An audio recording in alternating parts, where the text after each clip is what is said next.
Good afternoon, and welcome to my discussion on the recorded piece Under the Bridge by the Red Hot Chili Peppers.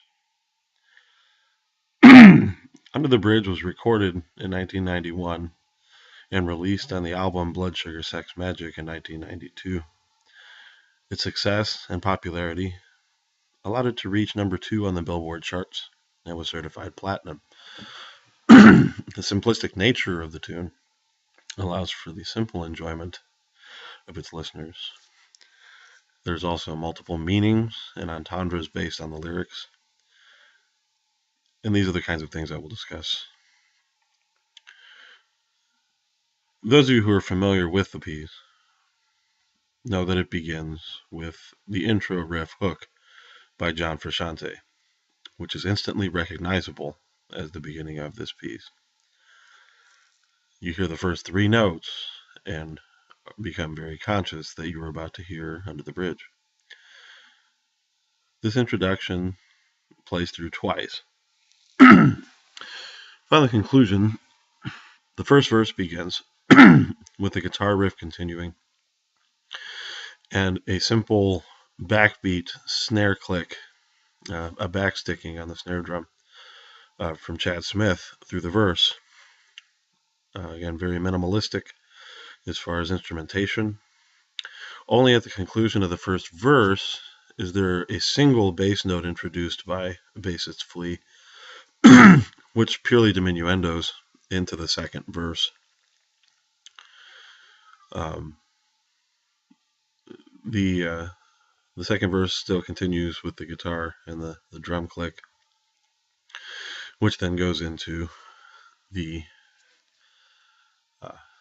chorus.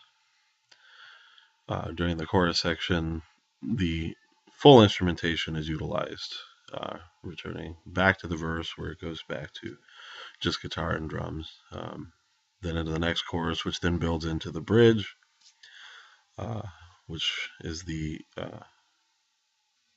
peak, the apex of the tune, introducing several vocalists on the lyrics and the full band playing. The bridge basically just fades away, and the bridge is only unique in the fact that it deviates enough from the verses and the choruses. However, the actual chordal structure beneath the lyrics is exactly the same. So we're not taking a complete change, but it does, again, deviate enough from what we've already heard to consider it as a bridge section. Now the lyrics themselves, they essentially discuss Anthony Kiedis, the vocalist, discussing his home city of Los Angeles, and this is what he's discussing throughout the lyrics themselves. However, the underlying theme here, discussing under the bridge downtown, is where I drew some blood. Also, sometimes I feel I don't have a partner, like my only friend is the city I live in. While, yes, this is a discussion of the city itself, it is also an allusion to Anthony Kiedis's heavy heroin addiction, which he did manage to kick later on, but they are he and guitarist John Frusciante as well, and their previous guitar player Hillel was the same thing with addiction to heroin.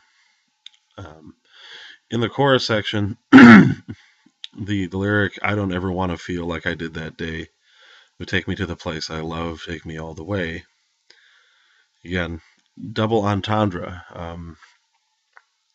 You don't want to feel bad, so take me to the place I love, which can be home, or in that euphoric state that heroin is said to bring upon its users. it can be interpreted either way. But regardless, it's obvious in the bridge section. I know, no pun intended, but the bridge of the piece, where they say, "Under the bridge downtown is where I drew some blood. I could not get enough. Forgot about my love. Gave my life away." Um, as we all are very aware, addiction is a tragic situation and can consume you holistically as a human, and you become essentially the slave to the drug. And you know, so anyway, from a rhyme schematic standpoint, these lyrics do have a rhyme scheme, while they're not excessively driven or harsh by that. Um, it's more like storytelling. So while there may be similarities in the rhyme, there's not necessarily everything is rhyming. The length of the lines, they tend to be shorter phrases. Um, the piece itself is not intensely predictable. It does kind of carry its own route. As stated before, the hooks within um, primarily land with the guitarist, as most pop rock pieces will. Um, the guitar hooks are the ones that just generally tend to carry the recognizability or stature of the tune. Um, there really are no meter changes, chord progressions. There's really only a few chords that are used throughout the tune. The storytelling is obvious as far as the being from LA and being, again, a heroin addict and those underlying themes. Um, melodically, it's fairly stagnant, really. There's not a lot to it. The lyric melodic line is very similar throughout the entire tune, until, again, that bridge section where it becomes much bigger. Um, so the, the song doesn't really, I guess, to coin the term, rock out until that bridge section. So, from a styling standpoint, uh, the Chili Peppers, from their earlier years being known as being very funk driven, you got some more of their flavor in that bridge section as far as what the bass is doing and the drums are doing, rhythmically, and uh, and so on. So the piece is successful for a lot of reasons. First and foremost is the fact that it was released by the Chili Peppers, and Chili Peppers had such a strong fan base and following that, I mean, they could have released just about anything and people were going to listen to it. But again, on that particular album, there were only so many hit singles, and Under the Bridge was the first one, and none of the other tunes on the album ever got that close.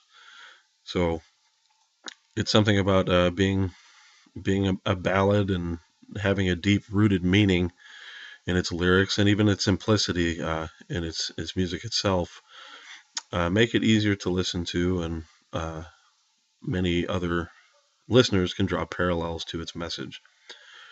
So this is my take on Under the Bridge. It's been a favorite of mine for many years and will continue to be. So have a good night.